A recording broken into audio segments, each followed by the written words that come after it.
ஒவ்வொரு உயிரினத்துக்குமே வந்து ஒரு நேச்சுரல் கேரக்டர்னு ஒன்று இருக்கும் இல்லைங்களா? இப்போ வந்து நாய்னா நன்றி உள்ளது நம்ம சொல்லுவோம். இப்போ அதே மாதிரி வைல்ட் அனிமல்ஸ்னா பதுங்கி அட்டாக் பண்ணோம். இப்போ கிளி அந்த மாதிரி வந்து என்ன மாதிரி குணம் சார் அது? கிளிங்கெல்லாம் கில்லும் சார்.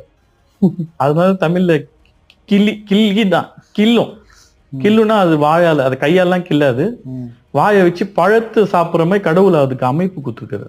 எப்படி நம்ம நகங்கள் மாதிரி அவங்க வாய் சொர்ணம் இருக்காது அவங்க வாயில எவ்வளவு கடிச்சாலும். ஆனா நம்மளுக்கு வலிக்கும். அவங்க கடிவு ஒரு ஸ்டாப்லர் அடிக்கிற மாதிரி இருக்கும். ஏன்னா நிறைய கடிப்பட்டிருக்காரு. அப்படியா? ஆமா, ரத்தம்லாம் வந்துடும் கையில. எப்படி நீங்க சாப்பாடு வைக்கும் போது கிடைக்குமா? இல்ல நிறைய வாட்டி மரங்கள்ல மாட்டிப்பாங்க. சரி சரி சரியா.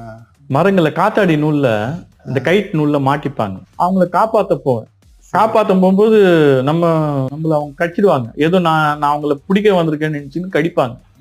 ஆனா அவங்களை காப்பாத்துறேன்னு தெரியாது. நான் அவங்களை அந்த நூல் எல்லாம் எடுத்துட்டு பறக்க விட்டுருவேன்.